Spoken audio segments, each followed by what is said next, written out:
Bueno, vamos a comenzar. Los que están conectados en línea, ¿sí me pueden escuchar bien? Hola, buenos días. Sí, le escuchamos. Perfecto.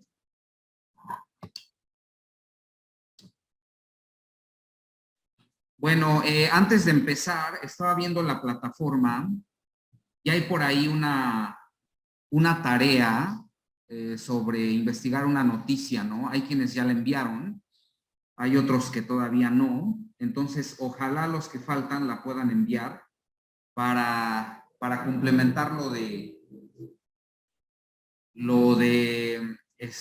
la anterior maestra. ¿Sí la ubican o no? La de García Luna.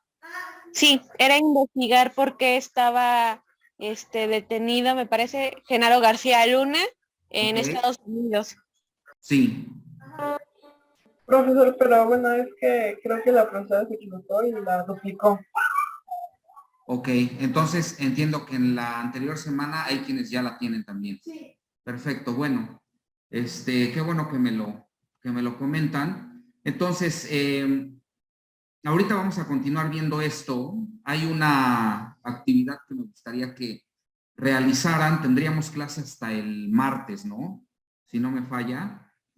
Tendríamos clase hasta el martes. Ahorita en base a lo que veamos, ya les voy a decir qué es lo que vamos a hacer para que también pueda yo ver de qué forma ustedes desglosan los elementos de un delito. Esta clase, por ser delitos especiales, es importante que analicemos los tipos penales, quizá no todos, porque hay muchísimos tipos penales especiales, y saber cómo se conforman, o sea, qué elementos tienen.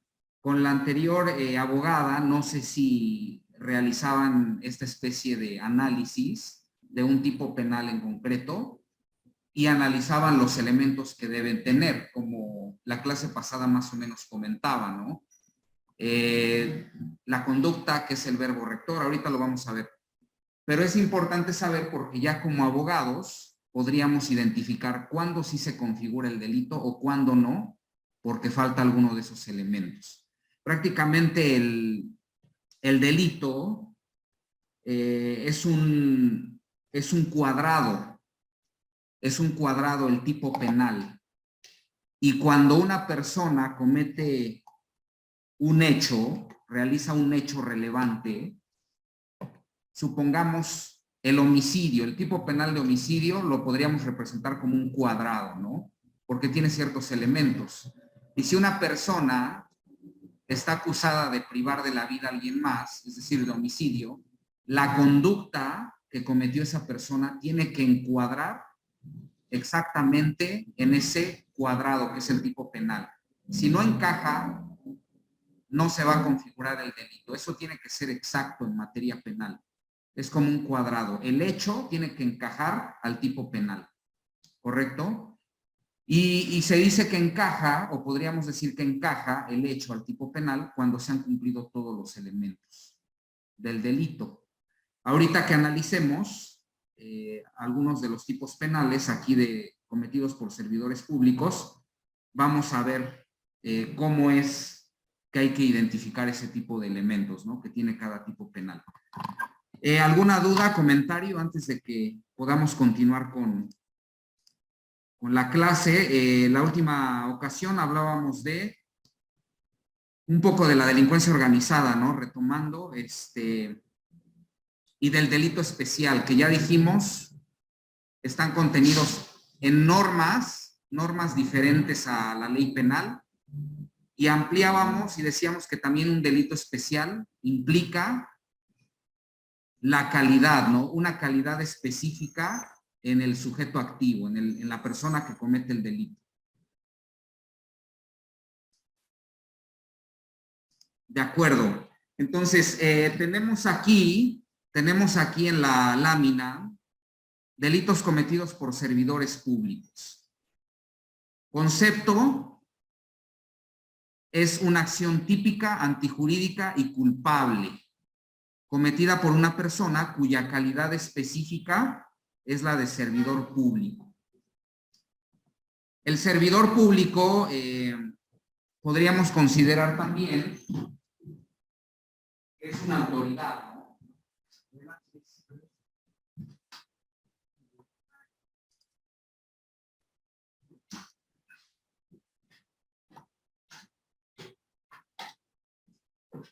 Entonces, el servidor público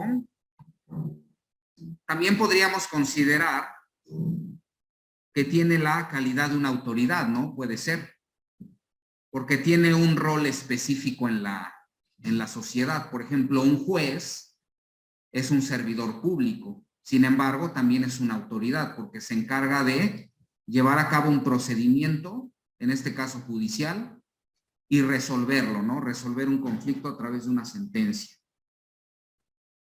Nos dice aquí, así que para identificar si estamos delante de la comisión de un delito especial cometido por un servidor público, es importante delimitar este concepto legal o responder a la pregunta, ¿quién es un servidor público para la ley penal? ¿Quién es servidor público para la ley penal? Y aquí nos dice artículo 212 del Código Penal Federal. Tenemos ahí una definición. Dice, para los efectos de este título y el subsecuente, es servidor público toda persona que desempeñe un empleo, cargo o comisión de cualquier naturaleza en la administración pública federal, centralizada, o en la del Distrito Federal, organismos descentralizados, empresas de participación estatal mayoritaria, organizaciones y sociedades asimiladas a estas, fideicomisos públicos, empresas productivas del Estado, en los órganos constitucionales autónomos, en el Congreso de la Unión o en el Poder Judicial Federal, o que manejen recursos económicos federales. Las disposiciones contenidas en el presente título son aplicables a los gobernadores de los estados, a los diputados, a las legislaturas locales y a los magistrados de los tribunales de justicia local por la comisión de los delitos previstos en este título en materia federal. Es decir, la definición o lo que se considera como servidor público para efectos de la legislación penal federal, pues es muy amplia, ¿no? Nos está hablando que es toda persona que desempeñe un cargo, empleo o comisión de cualquier naturaleza en este tipo de organismos, ¿no? En la administración pública federal, en organismos descentralizados, empresas de participación estatal mayoritaria, organizaciones, sociedades asimiladas, prácticamente enunciando este tipo de instituciones, se trata de encuadrar a todas las personas que propiamente trabajen ahí, ¿no? Y que presten ese servicio público. Entonces, esto es por lo que refiere al ámbito federal. Ahora, también hay delitos cometidos por servidores públicos en el ámbito estatal. Nuestro Código Penal para el Estado de Puebla también nos da una definición. Tomamos el Código Penal Federal porque digamos que es un código modelo, ¿no? Del cual muchas otras legislaciones han tomado o han extraído tipos penales, ¿no? Normalmente se sigue la misma línea. Ahora, recordar que la mayoría de los servidores públicos, cuando ingresan a laborar a este tipo de instituciones que nos enuncia aquí el código, la administración pública, organismos descentralizados, tienen un nombramiento, ¿no? Un nombramiento que les da la misma institución y que los denomina o los designa como servidores públicos. Entonces, ahí está el alcance del Código Penal Federal sobre quiénes son servidores públicos para efecto de este Código Federal y por la comisión de los delitos previstos en esta ley. Todos estos que están aquí en el 212 van a poder ser sujetos activos si cometen un delito. para efectos de la legislación federal. ¿Preguntas, dudas? No, ninguna. Bien. Ahora, entonces, estas personas que puedan conformar estas instituciones, ¿qué delitos pueden cometer? Tenemos un primer tipo de delito que es delito de ejercicio abusivo de funciones. Está en el Código Penal Federal, artículo 220. Delito de ejercicio abusivo de funciones. Aquí es muy importante, hay algunos delitos en este Código Penal Federal que tienen que ver con las atribuciones o las facultades que tienen estos servidores públicos al usar la fuerza pública, así se denomina. La pregunta para ustedes sería, ¿qué es eso de la fuerza pública? ¿O qué características tiene una autoridad o un servidor público para considerarlo como tal, doctrinariamente? ¿Lo han escuchado? ¿Lo saben? ¿Qué características podemos considerar que tiene una autoridad? ¿Ustedes cómo pueden decir que determinada persona que pertenece al servicio público es autoridad? ¿Por qué? ¿Por qué consideraríamos que es autoridad? ¿Qué características debería tener?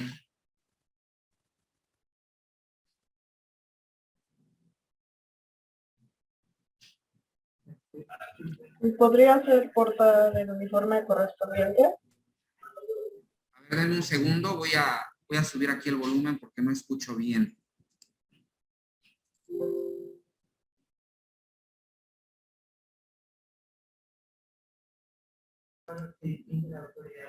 Ok.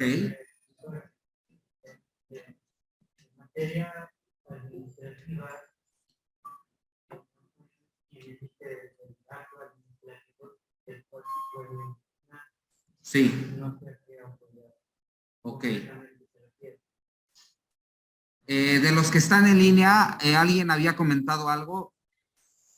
Sí, yo, profesor. Bueno, de los policías podría ser que porten su uniforme para saber que son policías. Ok. Digamos que es un rasgo distintivo, ¿no? Bueno, a través de ellos sabemos que estamos frente a alguien que tiene, que tiene autoridad, que es autoridad. Ahora, por aquí Luis dice, ¿ustedes ya llevaron materia de amparo? No. Bueno, por aquí Luis comenta algo de una materia que es amparo. En esa materia de amparo se habla de acto de autoridad. Y al final, la autoridad va a ser autoridad, ya sea para el juicio de amparo, para efecto de este tipo de delitos, pero ¿qué rasgos distinguen a esa autoridad? ¿Qué es lo que debe hacer o qué posee esa autoridad para que nosotros como ciudadanos podamos decir, estamos frente a una autoridad? ¿Qué consideran ustedes? Por ejemplo, en el caso de la policía, efectivamente tiene un uniforme. Podemos distinguir que estamos delante de una autoridad policial, ¿no? Y esa policía tiene la autoridad ¿para qué? ¿Para detener a alguien? Sí, ¿no? Puede detener a alguien. Y esa detención que pueda realizar la policía, ¿por qué la hace? ¿O quién le dice o de dónde deriva esa facultad? ¿De las leyes? De las leyes, ¿ok? Entonces, tiene ciertas atribuciones para ejecutar la ley, ¿no? Entonces, una de las características que tiene la autoridad es la ejecución. Tiene el poder de ejecución. ¿Y qué otra cosa? Porque puede ser que la policía está actuando por orden de un juez, ¿no? Los jueces penales en materia penal tienen la posibilidad de librar órdenes de aprehensión, ¿no? Órdenes para que se detenga a alguien. Y entonces libra una orden, un juez penal, y le ordena a la policía que ejecute esa orden, ¿no? Entonces ahí tenemos una primera característica de la autoridad o de estos servidores públicos, que es la facultad de ejecución. ¿Y qué más? Ok, una relación de subordinación, ¿no? Es decir, de arriba hacia abajo, del de autoridad hacia el ciudadano, ¿no? O hacia el gobernado. Pero no todas las autoridades tienen la posibilidad de ejecución o de usar la fuerza pública, la policía. En el caso en materia penal, sí, un juez penal puede disponer de la fuerza pública, ¿no? De la policía. Pero habrá otras autoridades que no puedan hacer uso de la fuerza policial. Exactamente. Entonces, una orden de una autoridad, ¿qué es lo que contiene? Un mandato, y ese mandato, ¿qué tiene el mandato? O sea, porque yo te puedo a ti dar una orden, pero yo no soy autoridad. Entonces, exacto, exactamente, está fundamentado por la autoridad y eso tiene que ver con otra facultad que es la coerción. La autoridad nos puede obligar por medio de la ley, porque está legitimada, a cumplir algo.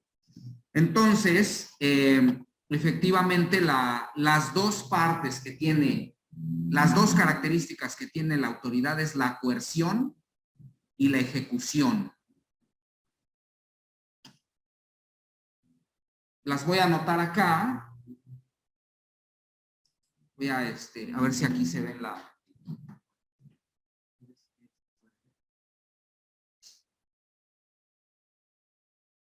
Doctrinariamente,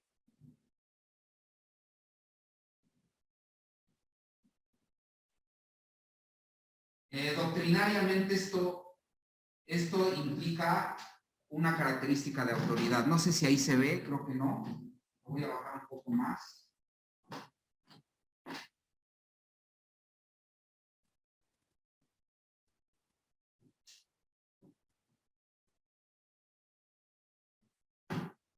Tu maestra, la de la anterior clase, ¿se utiliza la cámara?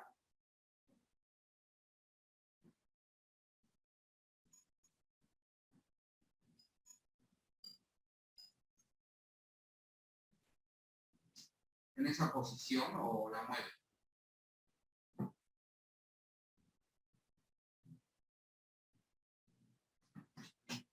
Voy a bajar más. Entonces, como ustedes están viendo que yo lo estoy escribiendo,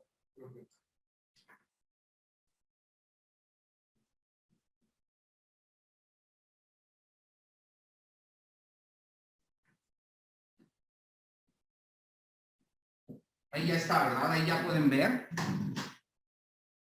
Sí, Los se que ve. están en línea, ok.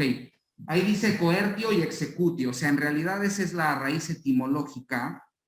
Desde Roma, eso es lo que debía poseer la autoridad, para que se considerara autoridad. Y acá, bueno, por la etimología, pues sabemos que esto es la coerción. Esto es coerción, y esto es ejecución. Coertio y execucio, y la coerción entonces implica que la autoridad lleva a cabo un mandato obligatorio, ¿no? Un mandato obligatorio. Y si no cumplimos como ciudadanos ese mandato obligatorio, la autoridad tiene la posibilidad de ejecutarlo. Por ejemplo, en materia penal, un juez nos puede decir o puede determinar, ¿no? Se libra la orden de aprehensión contra el señor Carlos por el delito de violación. gira ese oficio a la Agencia Estatal de Investigación a efecto de que se aboquen a la búsqueda y aprehensión del sujeto activo, ¿no? Por ejemplo. Entonces, la coercio es la orden como tal, la orden que está dando el juez. Y la ejecución es el acto por medio del cual los policías van a detener a esta persona. ¿Correcto? Entonces, la coerción tiene que ver con la orden que da la autoridad y la ejecución tiene que ver con el cumplimiento de esa orden. En materia legal, pues hay muchos ejemplos, ¿no? Y no es forzoso. La ejecución siempre va a depender de una orden.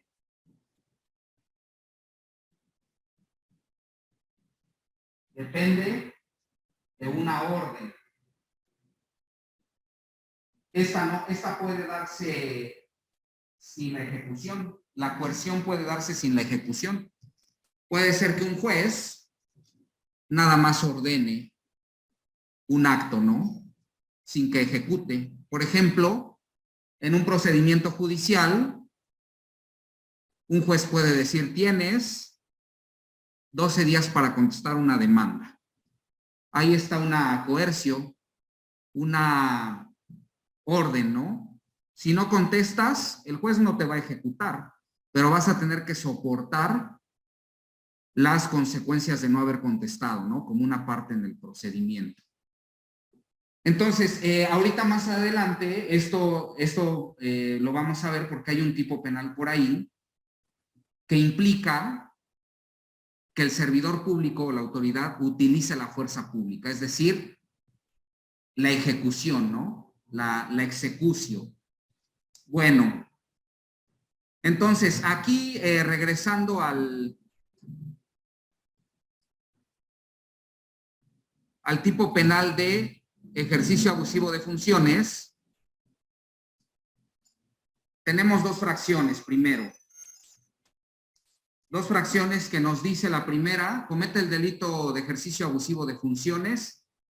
El servidor público, ahí está la calidad específica de la persona, que en el desempeño de su empleo, cargo o comisión, ilícitamente otorgue por sí o por interpósita persona contratos, concesiones, permisos, licencias, autorizaciones, franquicias, exenciones o efectúe compras o ventas o realice cualquier acto jurídico que produzca beneficios económicos al propio servidor público, a su cónyuge, es decir, a la esposa, descendiente o ascendiente, ahí entrarían padres o hijos, parientes por consanguinidad o afinidad hasta el 4º grado, a cualquier tercero con el que tenga vínculos afectivos, económicos o de dependencia administrativa directa, socios o sociedades de las que el servidor público o las personas antes referidas formen parte. Primera fracción, ¿no?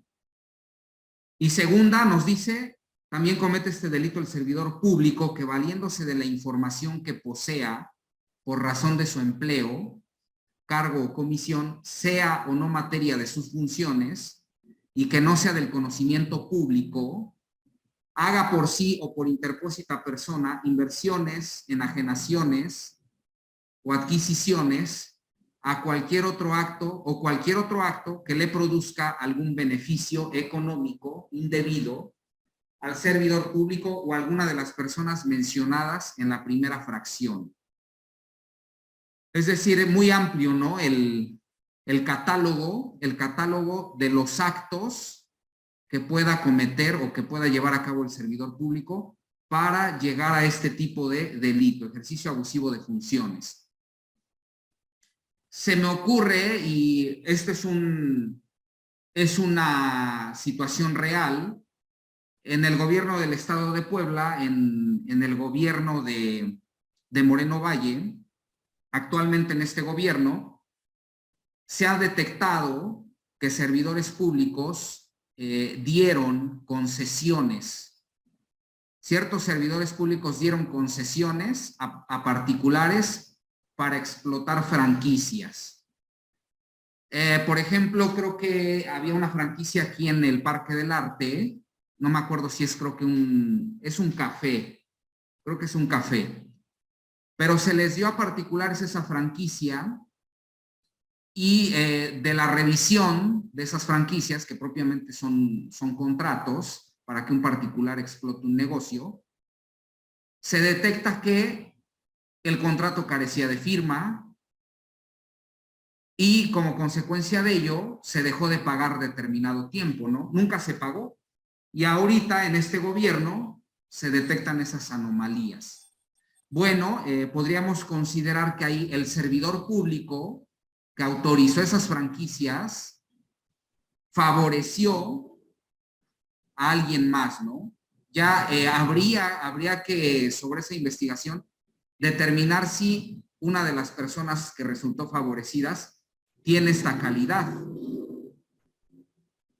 Él mismo, su cónyuge, dependiente o ascendiente, parientes por consanguinidad. Aquí dice cualquier tercero con el que tenga vínculos afectivos, pues realmente cualquier amistad, ¿no? Que se logre demostrar esa relación. Es decir, prácticamente entran todos los que tengan un vínculo con esa persona en su calidad de servidor público, ¿no? Es un ejemplo, pero no solo eso, no solo personas, también acá nos dice socios o incluso las mismas sociedades, ¿no? El gobierno puede celebrar contratos, puede celebrar todos estos actos, contratos, concesiones, por ejemplo, para las gasolineras operan las concesiones, ¿no? Permisos, licencias, autorizaciones, franquicias, exenciones o compras o ventas, bueno, o cualquier acto jurídico, ¿no? Ahí también queda abierto el tipo penal. En acto jurídico ya podemos encuadrar prácticamente cualquier operación entre el servidor público y cualquier persona, ¿no? De estas, a las que se le pueda favorecer. La fracción segunda nos dice el servidor público que valiéndose de información, ahí el tipo penal nos está indicando otra cosa, ¿no? La información que posee el servidor público por razón de su empleo, cargo o comisión. Puede ser que el servidor público, esto ocurre mucho en los procedimientos de licitación. La licitación es un procedimiento a través del cual el gobierno puede ser que invite a particulares a que concursen para que brinden un servicio. Por ejemplo, el gobierno abre una licitación para ver qué proveedor de salones de eventos es el que se va a encargar durante el sexenio de suministrar ese tipo de servicios, ¿no? El gobierno hace fiestas para los trabajadores, el gobierno también realiza eventos, ¿no? Al público, conciertos, etcétera. Entonces, puede ser que el gobierno lleve a cabo procedimientos, aperture procedimientos de licitación para ver qué particular o qué proveedor va a proporcionar ese tipo de servicios. Pero normalmente en ese tipo de procedimientos de licitaciones, lo que sucede es que los servidores públicos le informan, al poseer esa información de que se va a abrir esa licitación para determinada área, le informan a sus conocidos que se va a aperturar, ¿no? Es decir, ya les están proporcionando información que poseen por razón de su empleo. Eso viola, ¿no? O vulnera el procedimiento de licitación. Vendría siendo ilegal y si se demuestra, podría encuadrar en este tipo de delito. Que estos actos, valiéndose de la información por razón del empleo, ya sea por sí, por el mismo servidor público o por interpósita persona, es decir, por alguien más, a través de un tercero, nos dice acá,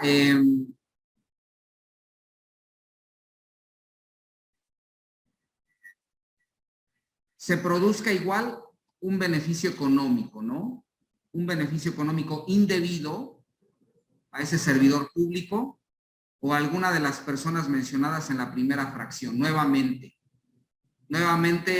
pues es muy abierto, ¿no? Es peligroso y bueno, creo que para las funciones de un servidor público está bien que se consideren este tipo de actos. El punto es que verdaderamente se haga efectivo, ¿no? Que verdaderamente se haga efectivo y se sancione al servidor público por este tipo de actos. Ahora, aquí está, es importante este cuadro. ¿Qué vemos en este cuadro? Bueno, está dividido. Se puede hacer más grande, ¿no? Se pueden contemplar otras cosas en este cuadro. Pero creo que es lo más importante a considerar para saber qué elementos tiene un delito. El primero y el más quizá importante es identificar la conducta o el verbo rector. Así se le llama también en materia penal. El verbo rector es un verbo es lo que es una acción, ¿no? Lo que alguien hace. Entonces, el verbo rector en el tipo penal también es conocido como la conducta. Y aquí estamos viendo, dice F1, fracción primera, ¿no? La fracción primera que acabamos de leer. ¿Cuál es el verbo rector? El verbo rector es otorgar. Otorgar es una acción, ¿no? Yo otorgo, tú otorgas, él otorga. Entonces, ahí está primero que nada la acción. Otorgar, ¿de qué forma? Por sí o por interpósita persona. ¿Qué va a otorgar? Bueno, continúa aquí la redacción del mismo tipo penal, ¿no? Contratos, concesiones. Todo lo que nos dice el tipo penal respecto de la primera fracción, ¿no? Fracción segunda, de igual forma, hacer por sí o por interpósita persona inversiones, enajenaciones o adquisiciones o cualquier otro acto que le produzca algún beneficio económico indebido. Ahí está el verbo rector o la conducta de esas dos fracciones del tipo penal de abuso en las funciones, ¿no? Luego tenemos el bien jurídico tutelado, que es lo que la norma penal tutela a través de este tipo penal. Bueno, yo distingo, y eso no lo dice el tipo penal, pero entendemos que lo que se busca proteger es el patrimonio del Estado. ¿Por qué? Porque el servidor público, al beneficiarse de esos contratos, de esas concesiones, de esos actos jurídicos, está perjudicando al Estado. Es dinero del Estado el que se protege, ¿no? Y que un servidor público no se beneficie de ese patrimonio, de ese dinero. Ahí está el bien jurídico tutelado. Sujeto activo, bueno, ya sabemos, en este caso sería un servidor público, la persona que tiene esa calidad específica. El sujeto pasivo, ¿a quién se está dañando? Al Estado. Si el patrimonio o económicamente lo que se tiene que proteger es lo económico, la economía del Estado, pues el sujeto pasivo va a ser el Estado, ¿no? El ente, el organismo, la dependencia, quien se vea afectado. Y el resultado, lo que esto va a producir es un detrimento al Estado, ¿no? Entonces, como pueden ver, creo que el cuadro es muy, muy concreto y nosotros podemos cualquier delito ubicarlo en estos bloques o en estos segmentos. Acá se hace muy grande porque en realidad el tipo penal es enorme todo lo que contempla, ¿no? Pero, por ejemplo, un delito de robo, un delito de homicidio, ¿cómo nos dice el Código Penal en el delito de homicidio, ¿no? Aquel que priva de la vida a otro. Es muy concreto. ¿Cuál sería la conducta? Privar, ¿no? Privar Ahí está la conducta o el verbo rector. Privar a otro de la vida. Bien jurídico tutelado, que se protege con el delito de homicidio. La vida. Sujeto activo, pues ahí es la persona, ¿no? El que priva de la vida sería el sujeto activo. El pasivo, pues es la víctima. Podríamos ahí identificarla o determinarla con algún nombre. Y el resultado, privación de la vida, ¿no? Privación de la vida. Entonces, hay delitos que es muy sencillo identificar sus componentes o sus elementos, pero hay otros que es complicado, ¿no? Ahorita no tengo en mente presente, pero en algún momento me preguntaba sobre algún delito, cuál era el bien jurídico tutelado. A veces eso es lo complicado de identificar. Por ejemplo, hay un delito por ahí, si no mal recuerdo, en el Código Penal de Puebla, que se llama encubrimiento por receptación. Encubrimiento por receptación. Se robó algún objeto, por ejemplo, un vehículo, ¿no? Y cuidado, porque cuando analizamos el tipo penal, vemos que cualquier persona que tenga en posesión ese vehículo robado puede caer en la comisión de ese ilícito, encubrimiento por receptación. Incluso si el vehículo fue robado y se llevó al mecánico a arreglar, el mecánico podría tener responsabilidad por ese tipo de delito. Es muy amplio. Pero ahí el punto es identificar los elementos, ¿no? Entonces, si ustedes observan este cuadro, ojalá puedan tomarle una foto o tomar estos bloques para que respecto de los delitos que vamos a analizar más adelante, ustedes puedan identificar, ¿no? Identificar los elementos que tiene cada delito o alguno de ellos, ¿no? Porque por ahí hay un delito que es el delito cometido por servidores públicos en contra de la administración de justicia. Son muchas fracciones. También ahorita las que vamos a analizar más adelante, pues son varias fracciones, ¿no? ¿Dudas, preguntas hasta aquí? Yo tengo una pregunta. Sí, adelante, Luis. ¿Se configura la tentativa de homicidio si, por ejemplo, una persona ya va a cometer el arma, pero es, por así decirlo, tacleado? Si alguien llega y lo va a tal que ya no cometió el ilícito. Ok. ¿Sí se configura ahí la tentativa? Pues mira, en materia de, se me fue el nombre, teoría del delito, en materia de teoría del delito, eso es algo bien técnico, es complicado entenderlo, se implica mucho estudio. Uno de los elementos del delito es, ahí hay un elemento subjetivo, ¿no? En la tentativa hay un elemento subjetivo. ¿Cuál es ese elemento subjetivo? La intención. La intención de matar solo le corresponde a la persona, ¿no? Solo la persona lo sabe. La tentativa siempre sabemos, debe haber una intención y en esa tentativa hubo un agente externo que impide la ejecución o la comisión del delito. Hubo, en el caso que tú pones, hubo un agente externo, ¿no? Que impidió que se cometiera el ilícito. Como también puede ser el ejemplo de, con un arma de fuego, el arma falla, es algo que no estaba previsto por el activo y eso impide que se ejecute el ilícito, ¿no? Sin embargo, cuando este tipo de temas se aterrizan en lo real, en la práctica, cuando vamos a una audiencia penal, y esto tiene que ser valorado por el juez, normalmente el juez en este nuevo sistema considera o consideraría que sí hay una tentativa. ¿Por qué? Porque recordemos que el estándar probatorio ahora en una audiencia, por ejemplo, para vincular a proceso a alguien, es mínima. ¿Qué necesitamos?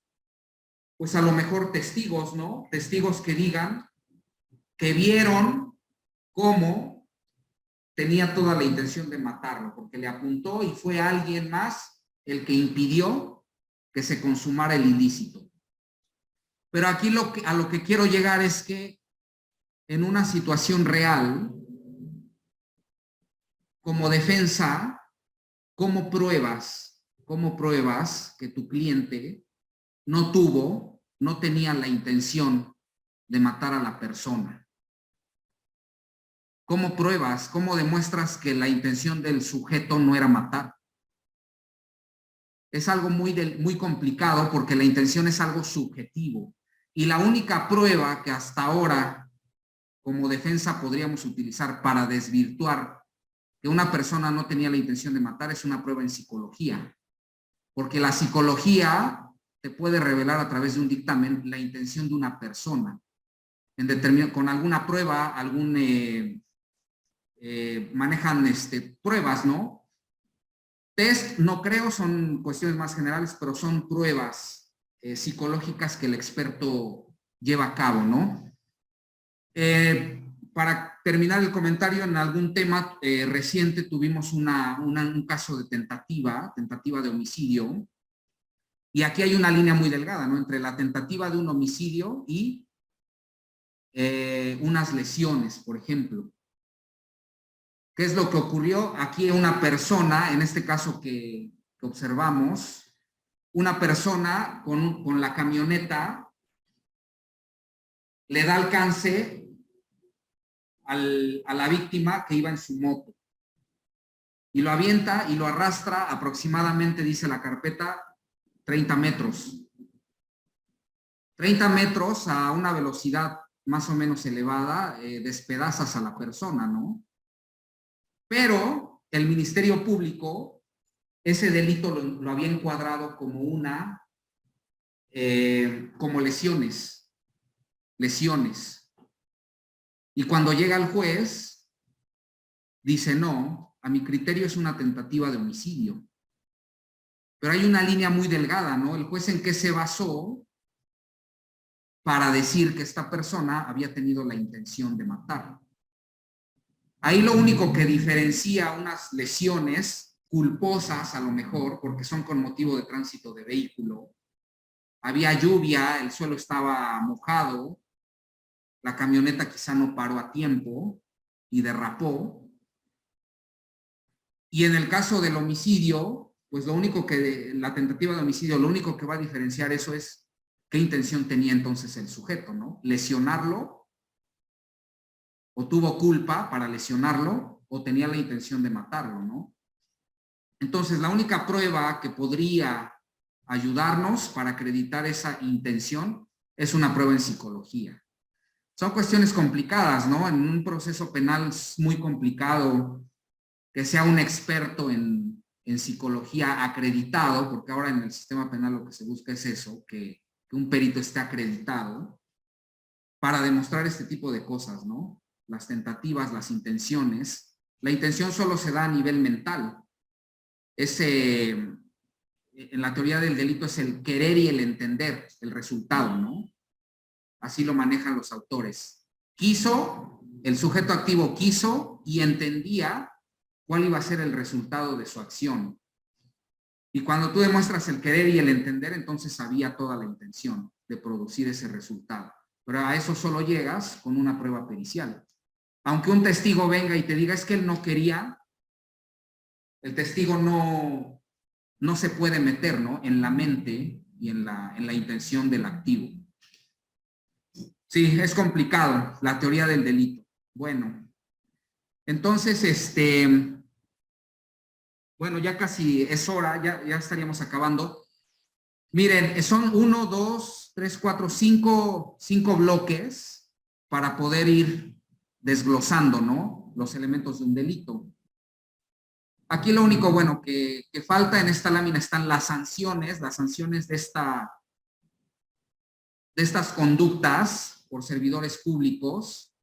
nos dice cuando la cuantía a que asciendan las operaciones a que hace referencia este artículo, es decir, la fracción primera y segunda, no exceda del equivalente a 500 veces el valor diario de la unidad de medida y actualización, en el momento de cometerse el delito, se impondrán de 3 a 2 años de prisión y de 30 a 100 días de multa. Bueno, aquí nos dice cuando la cuantía, ¿no? Eso nos indica que lo que se afecta es el patrimonio del Estado, porque hay una cuantía que se debe tomar en consideración para imponer la pena. Entonces, bueno, esto también es importante, las penas que se pueden imponer, en este caso es de 3 meses a 2 años de prisión, no es un delito grave. Normalmente los delitos graves son considerados por la ley penal cuando exceden de 5 años. Cuando se excede de 5 años son delitos graves. Incluso en el anterior sistema, cuando esos delitos excedían de 5 años, el procesado perdía un beneficio, ¿no? El beneficio de obtener su libertad caucional. Ahora, bajo fianza. La caución es la fianza o la hipoteca. Actualmente ya no existe eso. En este nuevo sistema, lo que hay son medidas cautelares. Y lo que podría ser similar a una caución es la garantía económica. Pero no es lo mismo, porque tiene otros elementos, ¿no? Pero bueno. En el antiguo sistema todo el mundo salía bajo fianza. Casi muchos lograban su libertad bajo caución, ¿no? A través del pago de una fianza, una cantidad de dinero. Pero si el delito excedía los 5 años, ya no. Ya no podían, perdían ese beneficio, ¿no? A otorgar la caución. Bueno, entonces de este cuadro, les voy a pedir que analicen el artículo 215. 215 del Código Penal Federal. 215 del Código Penal Federal. Tiene muchas fracciones.